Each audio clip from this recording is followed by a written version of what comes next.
A worker lost his life on the job, but the company erased every trace of it. When Black Safety Inspector Daniel Collins tried to expose the truth, they fired him and dragged his name through the mud. But weeks later, he came back and brought the entire corporation to its knees. How? Houston, Texas. A sweltering summer morning. The sun bore down on the ground, its glare bouncing off the drying concrete, thickening the already suffocating air. The rhythmic pounding of jackhammers, the roar of engines, and the shouted commands of workers clashed into a chaotic symphony of a massive construction site. Daniel Collins moved through the work zone with steady steps, his sharp eyes scanning every detail. At 45, he wore a faded long-sleeved shirt, worn-out jeans, and a hard hat stamped with the logo of Vaughn Construction, one of the largest construction firms in the country. Deep lines carved his brow and the corners of his eyes, the marks of years spent under pressure, battling against forces bigger than himself. As a safety inspector, his job was to protect the lives of hundreds of workers. But he knew all too well, at this company, a black man's word weighed far less than a polished report on the CEO's desk. He had fought twice as hard as his white colleagues to earn this position, yet doubt and condescension followed him.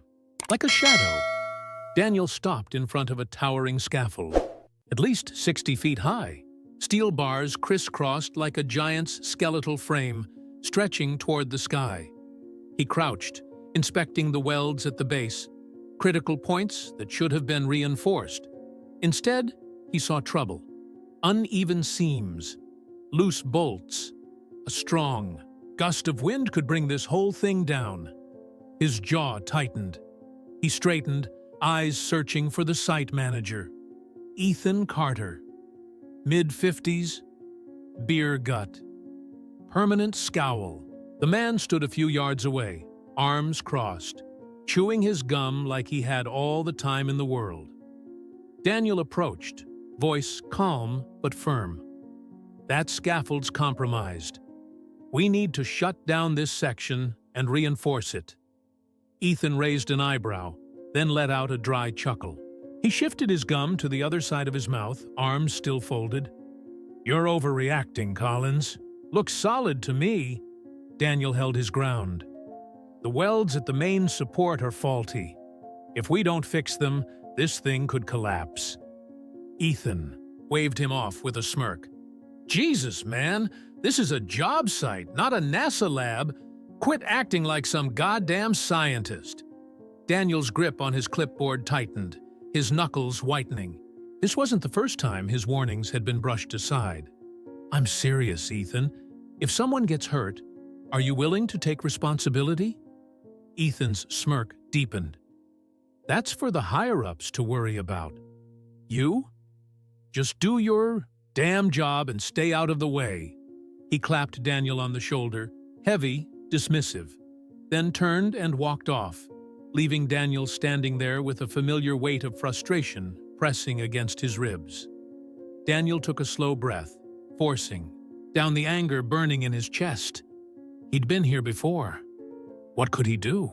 A faulty scaffold could kill someone, but pushing too hard would label him as difficult.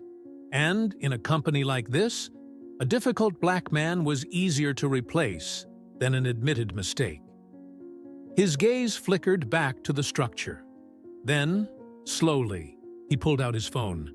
He angled the camera, snapping photos of the flawed welds and loose bolts. If his voice carried no weight, maybe evidence would. The screen flashed once before he slipped the phone back into his pocket. A small, simple action. But it could change everything. 7 days from now, this scaffold would collapse. A worker would die, and the company would do everything in its power to bury the truth. Daniel moved on, but the unease gnawed at him. He had done his job, so why did it feel like something was still terribly wrong? A loud clang echoed from across the site, yanking him from his thoughts. Workers strained under the weight of steel beams, their sweat-drenched shirts clinging to their backs. Among them, Miguel, a young immigrant laborer, caught Daniel's eye and gave him a brief nod. Daniel nodded back. He respected men like Miguel. He had been them once, just another worker, doing dangerous jobs no one cared about. That was why he couldn't look away.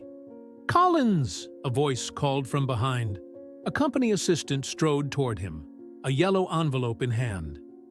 "The director wants to see you, now." Daniel's eyes flicked to the envelope, then to the messenger. A chill crawled up his spine. Inside Vaughn Construction's corporate office, everything was pristine, unnaturally so. A stark contrast to the dust and sweat of the job site. Richard Vaughn, CEO, sat behind a gleaming oak desk. Mid-50s, silver-streaked, hair slicked back, a tailored suit without a single crease.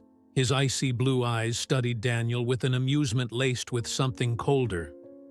"Daniel!" Vaughn's voice was smooth, composed, heavy with authority. "I hear you've been making trouble." Daniel stood tall. His gaze didn't waver. "I've been doing my job. The scaffold was unsafe, and I reported it." Vaughn's lips curved into a thin smile. "How long have you worked for this company?" 10 years? 17, Daniel corrected, voice steady. "Okay." 1 week later, the construction site buzzed with its usual chaos, clanking steel, roaring engines, the steady rhythm of work. Sunlight sliced through the towering scaffolds, casting long, angular shadows. It was a bright, cloudless day. A day that looked normal. Daniel Collins walked through the site, his gaze locked onto the scaffold he had warned about a week ago. It stood there, appearing sturdy. But he knew better. He had reported the risk, raised alarms, even documented the flaws. No one had listened. Up on the highest level of the structure, a group of workers moved about, welding, hauling, securing beams into place. Among them was Miguel Torres, a Mexican immigrant Daniel had known for years. One of the hardest-working men on site. A man who worked himself to the bone to send money home to his family. Miguel looked down and waved. Daniel lifted a hand to wave back. Then it happened. A sharp crack split the air. 1 second, 2 seconds, and then everything shattered. The collapse. The steel frame groaned, trembling like a wounded beast. Metal screamed against metal. Bolts snapped, beams twisted. The scaffold buckled. Miguel didn't have time to grab hold of anything. His body plummeted. 60 feet. The impact sent a sickening shock wave through the ground. Silence. The machines stopped. Voices murmured, faces turned pale. A pool of dark red spread across the concrete. Daniel stood frozen, heart pounding against his ribs. One thought echoed through his mind. I warned them. I told them this would happen. And now, Miguel is dead. But there was no time for shock. A siren blared. Shouts rang out. Someone called for an ambulance. But before Daniel could reach Miguel's body, 2 company security guards stepped in, blocking the way. One was already on the phone, speaking in hurried, hushed tones. The other held out a hand. Step back. Daniel frowned. I need to check on him. A doctor's on the way, the guard said flatly. There's nothing for you to do here. Something felt wrong. A death like this should have been immediately reported to OSHA, the Occupational Safety and Health Administration. But instead of following protocol, management was locking down the site.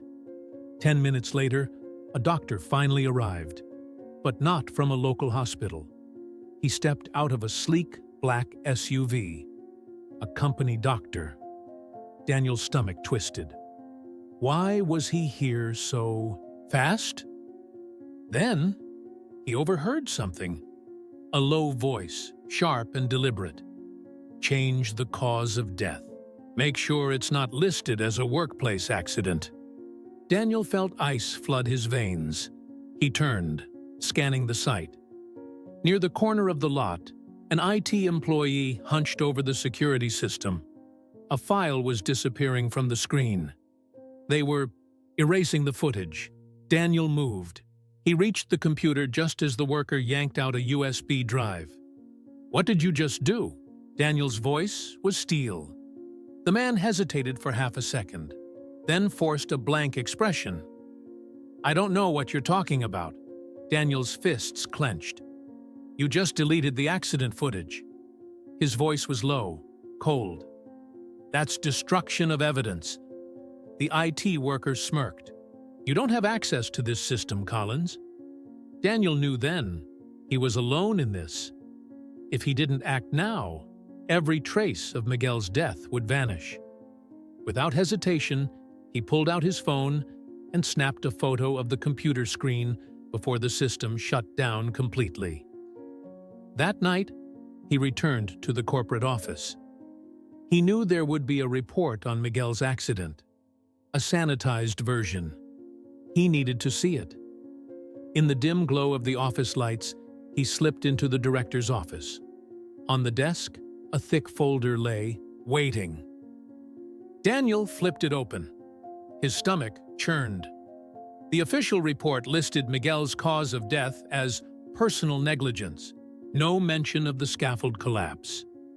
No mention of faulty welds, loose bolts, ignored warnings. The medical records had been altered too. Nothing linked the company to his death. Daniel's hands curled into fists around the pages. His mind reeled. They're covering it up. The thought rang in his skull, clear and deafening. Then, a sound behind him. A shadow stretched across the floor. Richard Vaughn, the CEO, stood in the doorway, his figure tall, his expression unreadable. "What exactly are you doing? In my office, Daniel?" His voice was smooth, controlled. But beneath it, a quiet threat hummed. Daniel didn't flinch. He held up the file. "What is this? What did you do to Miguel's case?" Vaughn smiled, slow, calculated, dangerous. "Do you really want to know?" Daniel met his gaze head-on. "Miguel didn't deserve to die. And you don't get to bury the truth." Vaughn's smile widened, like a predator amused by its prey. "Then let me give you some advice, Daniel." He stepped forward, voice lowering to a whisper. "Don't make yourself a problem." Daniel knew then he had just stepped into the biggest fight of his life. Inside the corporate boardroom, the boardroom of Vaughn Construction was a world apart from the chaos of the job site. Here, everything was meticulously arranged. Crystal chandeliers casting a cold, artificial glow, a long, polished mahogany table, high-backed leather chairs lined up in perfect symmetry. It was a place far removed from the reality outside, where men risked their lives beneath the scaffolds every day. Daniel Collins stepped inside, his sharp gaze sweeping over the room. Across from him, Richard Vaughn, the CEO, sat with his usual air of calm detachment. Arms crossed, shoulders relaxed, a faint smirk tugging at the corners of his mouth. Flanking him were Vaughn's senior executives, cold, expressionless men running the company like a soulless machine. They already knew why Daniel was here. No one offered him a seat. No one asked what he wanted. They simply waited, their eyes laced with challenge and amusement. Daniel didn't need an invitation. He slammed the file onto the table. His voice was low, steady, but razor sharp. Miguel Torres is dead, and you want to pretend like nothing happened? A beat of silence hung in the air. Richard Vaughn didn't even blink. He reached for a pen, twirling it slowly between his fingers, unbothered, as if the death of a worker was nothing more than an insignificant number in a quarterly report. Then, finally, he chuckled. "Daniel," Vaughn said, his voice smooth, almost amused. "You should know your place.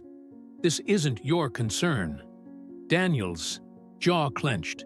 He had expected this. He knew Vaughn would brush him off. But hearing it out loud, sent a surge of anger coursing through his veins. "Not my concern?" Daniel repeated, his voice edged with fury. "I'm the safety inspector. My job is to protect the workers. And Miguel is dead because of your negligence." Vaughn tilted his head slightly, studying him like a chess player gauging his opponents. "Next move. You have no proof that the company is responsible," Vaughn replied coolly. "The official report states that he died due to his own carelessness. A tragic accident, nothing more." Daniel let out a short, bitter laugh.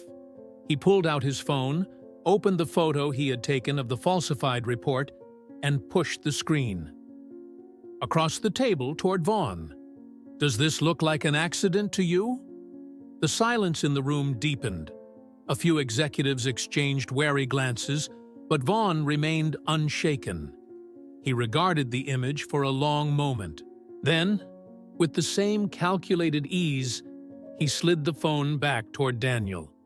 "You really don't understand how the world works, do you?" Vaughn said, voice laced with condescension. "You think exposing this will change anything? You really believe that a safety inspector, a man like you, can take down an entire corporation?" Daniel's eyes didn't waver. "If it means justice is served, then I'll try," Vaughn exhaled, shaking his head like Daniel had just said something hopelessly naive. "Justice?" Vaughn scoffed. "The world doesn't run on justice, Daniel. It runs on money, power, and who controls the narrative." Every word cut deep, but Daniel had known this truth for a long time, and he was ready for the fight. Vaughn didn't raise his voice. He didn't need to. He was a man who had already won before the game even began. He leaned back, arms crossed, his expression unreadable. Then slowly, he spoke, each word cold, deliberate, final. "I'll say this once, Daniel."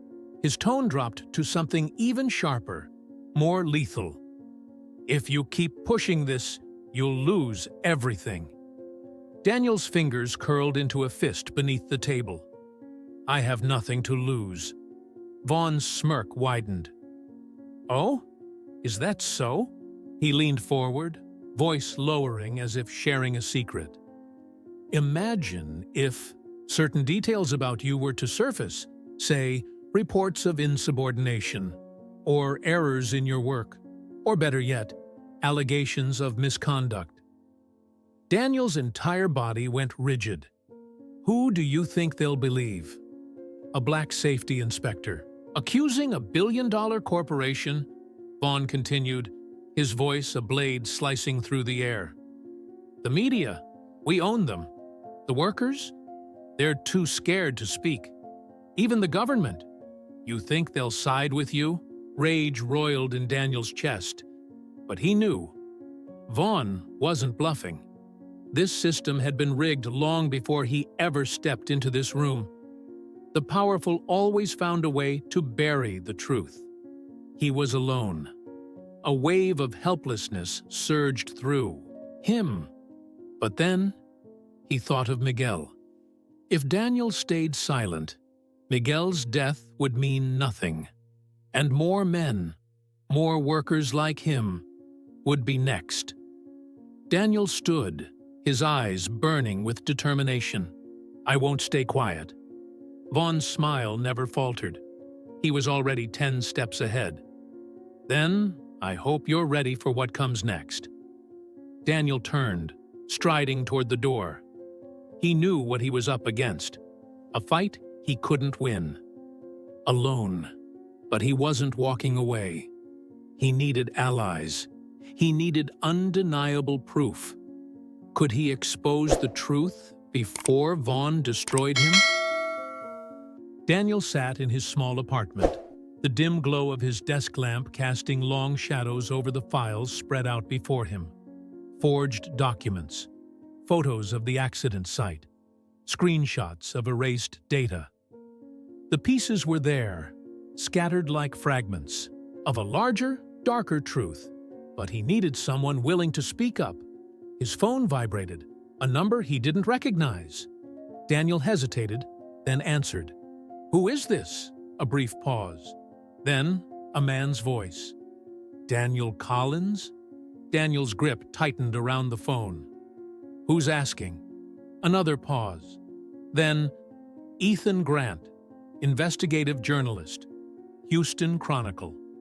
Daniel's pulse quickened. Finally, a door had opened. A meeting in the shadows, a small coffee shop on the outskirts of Houston. Daniel chose a secluded corner, scanning the room before sitting down. Minutes later, a man in his 40s walked in. Ethan Grant. Rolled up sleeves, a casual stance, but sharp eyes that had seen the world's darkest secrets. He slid into the seat across from Daniel, setting his laptop on the table. Straight to the point. "What do you have?" Daniel pulled out the folder he had collected. "This is the falsified medical report on Miguel Torres's death. They claimed he died from carelessness, but the scaffold collapsed." Ethan flipped through the pages, scanning each line with calculating precision. No reaction, no shock, just quiet assessment. Daniel took out his phone, scrolling to the photos he had taken before the accident. He turned the screen toward Ethan. "These are the welds, loose, incomplete. I flagged them a week before the collapse. I reported it. They ignored me." Ethan looked up, raising an eyebrow. "Do you have video of the accident?" Daniel exhaled, shaking his head. "They erased the security footage.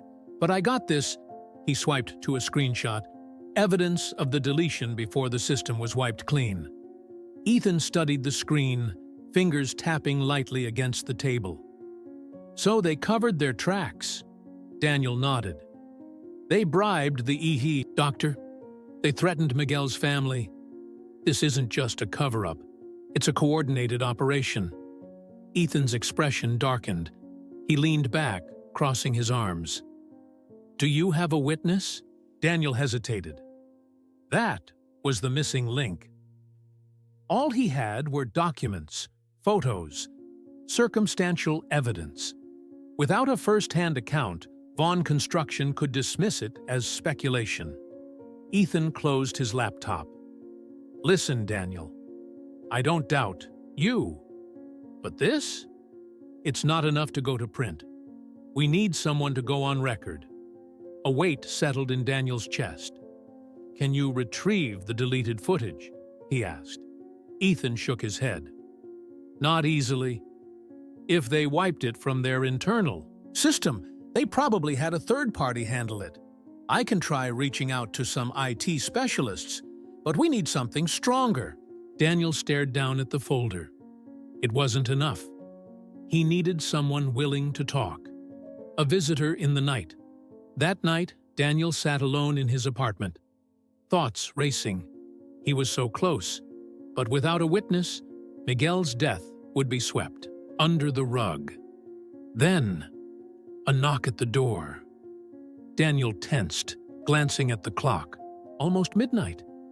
He hesitated, then stepped toward the door, peering through the peephole. A man in a dark jacket, baseball cap pulled low, shadowing his face. Daniel's pulse quickened. He cracked the door open. The man slipped inside fast, pulling. Off his cap, Daniel recognized him instantly. Carlos Ruiz, a fellow laborer, a man who had worked alongside Miguel. Carlos looked tense. Fear lingered in his eyes, but there was resolve beneath it. His voice was low. "I saw everything, but I'm scared." Daniel's heart pounded. This was it. He motioned for Carlos to sit, keeping his own voice calm. "What did you see?" Carlos swallowed hard, hands gripping the edge of his jacket. "I was working on the level below when it happened. I saw the scaffold shaking right before it collapsed." Miguel yelled, but there was no time. He hesitated, then whispered the words that made Daniel's blood run cold. Ethan Carter, the site manager, was there. He saw the scaffold shaking. "He did nothing!" Daniel's breath caught. "Will you testify?" Carlos's eyes widened in panic. He shook his head violently. "No. If they find out I talked, I'll lose my job. I have a family. They could make me disappear." Daniel understood that fear. If Carlos didn't come forward, all of this, the evidence, the risk, the fight, would be for nothing. He leaned in. "Carlos, they will keep killing people if you don't speak up." Carlos clenched his fists. His entire body trembled with uncertainty. Seconds dragged. Then, slowly, painfully, he nodded. "I'll talk, but you have to protect me." Daniel met his eyes. "I won't let them touch you." He knew it then. He had the key to bring Vaughn Construction down. The Houston sky was darker than usual. Heavy gray clouds stretching across the horizon. A storm was coming, not just in the weather. The storm of truth. Daniel sat in a small cafe, eyes glued to his phone screen. Headlines flashed before him, each one hitting like a hammer to the chest. Vaughn Construction, accused of covering up deadly workplace accident. Recovered video exposes the truth behind Miguel Torres' death. Workers speak out. "We live in fear." He took a deep breath, his pulse thrumming with adrenaline. For days, he, Ethan, and Carlos had worked tirelessly to bring this to light. And now, they had won. But the fight was far from over. The media eruption, the morning news, opened with a special report. The camera panned to the construction site, where it had all happened. The scaffold was gone, but its shadow still loomed over everything. Ethan Grant appeared on screen, his expression grim. "We've obtained evidence from an anonymous source," he said, showing that Vaughn Construction deliberately concealed a fatal workplace accident that led to the death of Miguel Torres. The footage cut to a grainy video, not perfect, but clear enough. Miguel stood atop the scaffold. The steel beneath him shuddered. A split second later, it collapsed. A scream tore through the air. Then, silence. The moment landed like a punch, to the gut. Ethan's voice returned, laced with anger. At first, Vaughn Construction claimed this was due to worker negligence, but we have documents proving otherwise. Medical records were falsified. Surveillance footage was erased. This was not an accident. It was a cover-up. The screen flashed to a doctored medical report. Red lines highlighted a section. Cause of a death. Blunt force trauma. But underneath, faint and almost erased, the original text glowed through cause of death, structural failure, workplace accident. The lie had been exposed. Workers break their silence. For a week, Vaughn Construction had been silent. Not anymore. On live television, workers finally spoke out. A grizzled man, face weathered from years under the sun, clutched the microphone. His voice cracked, but his resolve was steel. "Miguel wasn't the first. We've lost too many brothers to their negligence." Another worker stepped forward. We were scared of losing our jobs, but we can't stay silent anymore. The voices Vaughn had tried to silence were now louder than ever. The CEO under siege, Richard Vaughn, sat at the head of a long boardroom table. This time, he wasn't smirking. A deep furrow carved into his brow, his fists clenched on the polished wood. Outside the corporate headquarters, a crowd had gathered. Workers, families, reporters. They held signs high. Justice for Miguel Torres. Workplace safety is not a choice. We are not machines. We are human beings. Inside, executives shouted over each other. Lawyers scrambled for damage control. But Vaughn sat. Still, his eyes locked onto the television screen broadcasting the protests. A voice snapped him out of his trance. "We need a response. Now!" Vaughn's knuckles whitened. He had underestimated Daniel Collins. Slowly, he exhaled. "Prepare a statement." The room fell silent. "We deny everything. Truth that can't be buried within hours." Vaughn Construction's response was met with public outrage. On social media, thousands flooded the news feeds. How can a billion-dollar corporation treat human lives like disposable parts? We demand an independent investigation. They have to be held accountable. A video of the protests hit 1 million views overnight. The truth refused to die. The weight of victory, Daniel sat in his apartment, his phone buzzing with endless messages. Ethan's name flashed on the screen. "We did it, Daniel. They can't bury this anymore." Daniel didn't answer right away. He leaned back in his chair, eyes closing for just a moment. The fight wasn't over. But for the first time, the truth had a voice. A single hot tear slipped down his cheek. Not from grief, from hope. What comes next, with the public turning against them? Could Vaughn Construction still escape justice? Or would Daniel have to face the full force of corporate power? 2 days after the investigation aired, the entire country was in shock. News outlets across America ran non-stop coverage of Vaughn Construction's growing scandal. The hashtag Justice for Miguel Torres surged to the top of Twitter's trending list. Under mounting public pressure, the U.S. Department of Labor officially launched an investigation into Vaughn Construction's workplace safety violations. Daniel knew this was just the beginning. Workers take a stand. At the job site, the workers had had enough. They walked off the job, refusing to risk their lives for a company that saw them as disposable. The steel gates of Vaughn Construction, once a symbol of corporate dominance, were now covered in protest signs, but Richard Vaughn was not a man who lost easily. A battle in the boardroom, inside his sleek, glass-walled office, Vaughn sat silent, his eyes fixed on his computer screen, scrolling through an endless stream of headlines. For years, Vaughn Construction had controlled the narrative. Not this time. His personal assistant rushed in, voice urgent.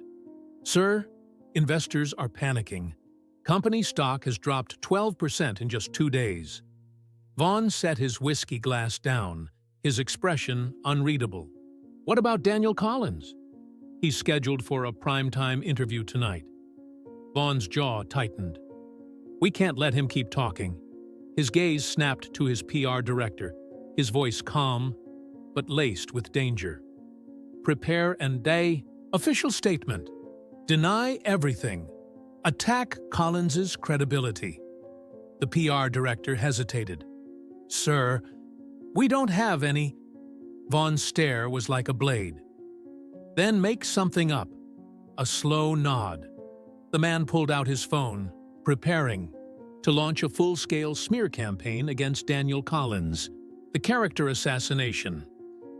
That evening, as Daniel stepped out of his apartment, his phone buzzed non-stop. He glanced at the screen. then felt his stomach twist. A sensational headline from a gossip news site had just gone live. Vaughn whistleblower, truth seeker, or troublemaker? The article was filled with fabricated accusations. It painted him as a disgruntled employee, a man with a history of insubordination, someone who had stirred up problems within the company. A so-called anonymous source even claimed that Daniel was manipulating the truth for personal gain. A carefully orchestrated lie. His phone buzzed again. A message from Ethan Grant.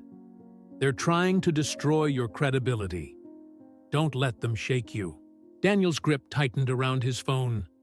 This was Vaughn's strategy.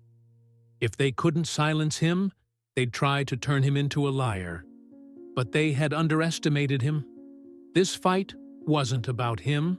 It was about Miguel, Carlos, every worker Vaughn had endangered. He took a deep breath. Then, without hesitation, he got in the car and headed straight for the TV station. Tonight, he would face Vaughn Construction on live television. In the heart of Houston, tension thickened outside Vaughn Construction's headquarters.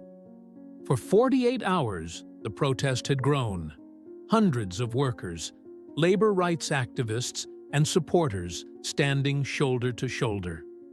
Police lined the entrance, but they couldn't hold back the rising tide of anger.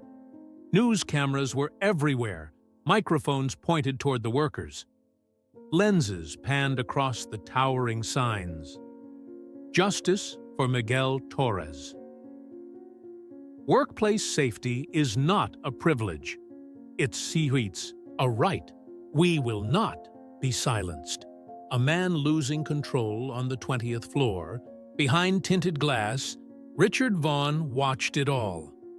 A whiskey glass rested in his hand, but he didn't drink. For years, he had controlled these people, with money, with fear. But now, they weren't afraid anymore. A sharp knock on the door. His assistant hurried in, tense, breathless. "Sir, Daniel Collins just accepted an exclusive interview on national television. It airs tonight." Vaughn didn't respond.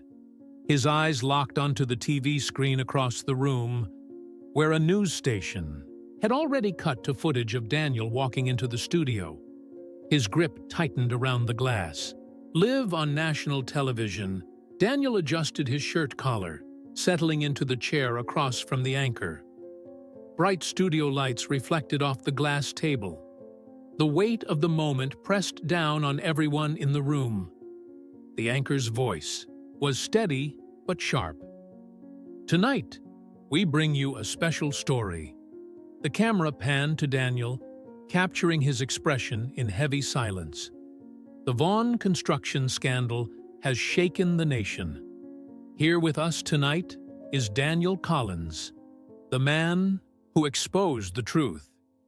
Daniel gave a small nod, fingers laced together on the table. The anchor leaned forward. "Mr. Collins, this is your first public statement since the story broke. Before we begin, what would you like to say to the people watching?" Daniel lifted his gaze, staring directly into the lens. To remain silent in the face of injustice is to be complicit in it. A hush fell over the studio. His voice was calm, but every word carried weight. Martin Luther King Jr. once said, "Injustice anywhere is a threat to justice everywhere."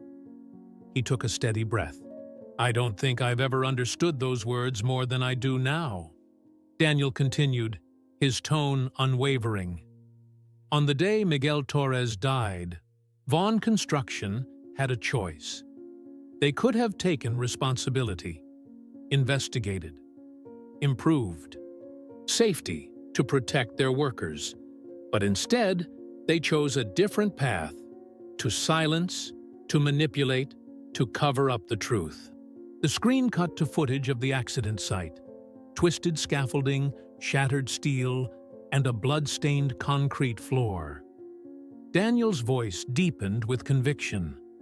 Miguel wasn't the first, and if we do nothing, he won't be the last. The cost of speaking out. The anchor held his gaze. Are you afraid, Mr. Collins?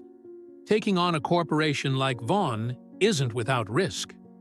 Daniel let out a breath, half a laugh, half something heavier. Of course I'm afraid. He paused, then his expression hardened. But I'm more afraid of staying silent. The camera zoomed in, his fingers pressed firmly against the glass table. How many people have stayed silent, believing they were powerless? How many families have lost someone because corporations treat human lives as numbers? If no one speaks up, who will?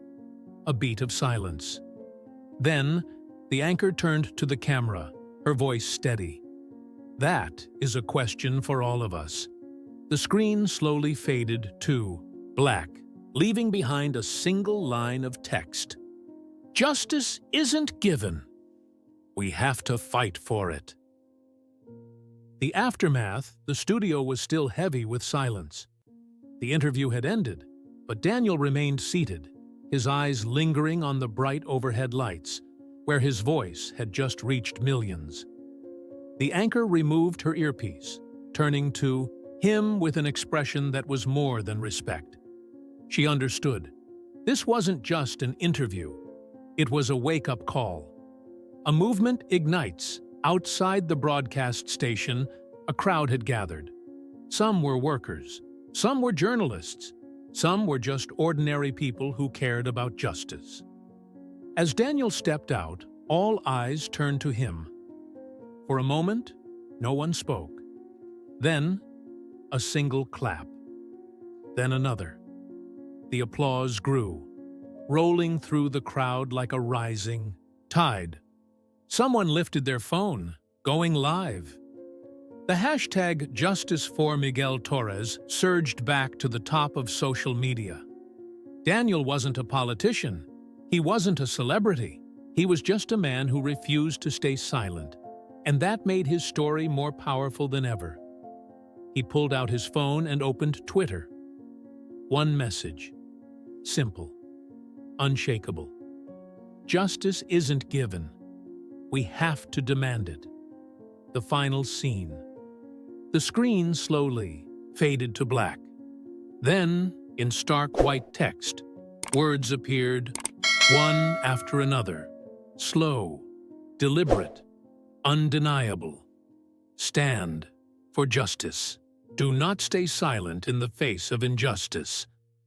Share this video if you believe the truth must be heard. Daniel's voice echoed in the background, steady and resolute. If we don't speak up, who will? A moment of silence. Then, the final words appeared. If you believe justice must be defended, follow us. Spread the message. Together, we can change the future. The screen faded to black. The video ended. A story that refused to die. Within hours, Daniel's interview exploded online. Hundreds of thousands of shares, millions of comments. This is the moment we stand up. Workers are not disposable. I've worked construction. Everything Daniel said is true. It's time for change. Miguel Torres is gone, but if we act now, we can stop the next tragedy. Within 24 hours, protests outside Vaughn Construction spread nationwide. New federal investigations were launched. The company's stock plummeted further. Then, the breaking news alert flashed across every screen. Richard Vaughn subpoenaed for congressional hearing. The story they tried to bury? Now, the entire nation was watching. The fight isn't over a quiet corner of a city park.